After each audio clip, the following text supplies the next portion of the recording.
மா இப்ப என்னமா பண்றது? எனக்கு ஒண்ணுமே புரியலையே. நீ திரும்ப எதுக்கு ஒரு தடவை போன் பண்ணி பாருடி.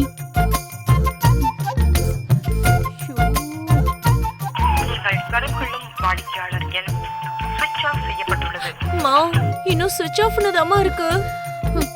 போச்சுடி, போச்சு, எல்லாம் போச்சு. என்ன பண்ண போறோம்னு எனக்கு ஒண்ணும். இவங்கள வேற என்ன பண்ண போறோம்? அத்தாச்சி உயிரை வாங்கிட்டு இருக்காங்க.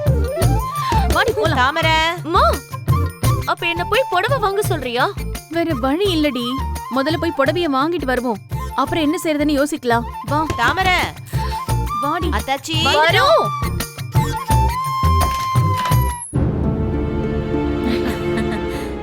வாங்க, நேரம் ஆகுதுல. வா வா.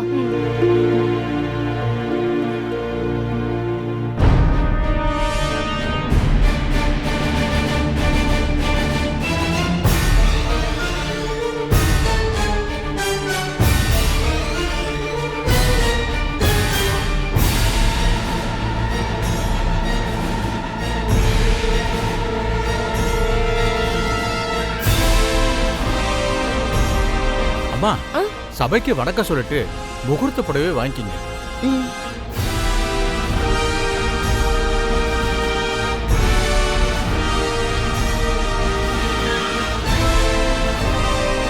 ஓம் மகாலட்சுமியே போற்றி. இந்தாங்கம்மா.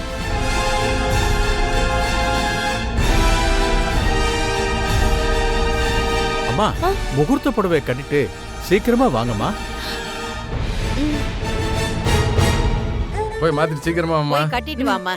வா தாமரை. வாங்க போலாம்.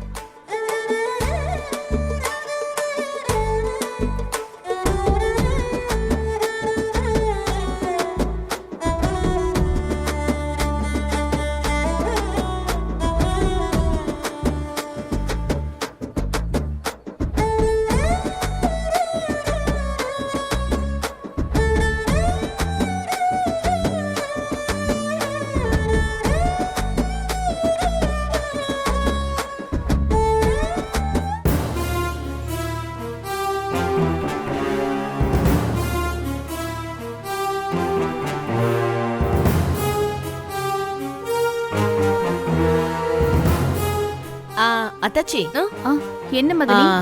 ரூம்குள்ள போங்க. நீங்களும் தாமரையும் ரூம்குள்ள போய் இவளுக்கு முகூர்த்த புடவை கட்டிட்டு கூட்டிட்டு வாங்க. நாங்களாம் இங்கேயே நிக்கிறோம். எதுக்கு நாம வெளியே நிக்கணும்? நாமளும் உள்ள போலாம் அத்தை. எல்லாருமா சேர்ந்து சீக்கிரமா தாமரையை ரெடி பண்ணி கூட்டிட்டு வரலாம்ல. எதுக்குமா? நாம ஏதாவது மேக்கப்ப அப்படி பண்ணுங்க, சேலை இப்படி கட்டுங்கன்னு சொல்லுவோம். அது அம்மாவுக்கும் மக்களுக்கும் பிடிக்காது. நம்ம கூட சண்டைக்கு வருவாங்க. அதனால நாம பேசாம இங்கே நிப்போம் தமிழ். அவங்க 2 பேரும் போய் புடவையை மாத்திட்டு வர போறாங்க. என்ன அத்தாச்சி? அதுவும் இல்லாம தாமரைக்கு மத்தவங்க முன்னாடி ட்ரெஸ் மாத்துறது கொஞ்சம் கூச்சமான விஷயம். ஏன் தாமரை? பாக்குறால, வீட்ல கூட எங்க முன்னாடி ட்ரெஸ் எல்லாம் மாத்த மாட்டா. அதனாலதான் நீங்க 2 பேரும் போய் ட்ரெஸ் மாத்திட்டு வரீங்களா? நாங்க எல்லாருமே வெளியவே நிக்கிறோம். பேசாம சரின்னு சொல்லிட்டு உள்ள போய் பாத்ரூம் இருந்தா அந்த ஜன்னல் வழியா தாமரையை வெளியே அனுப்பிட வேண்டியதுதான்.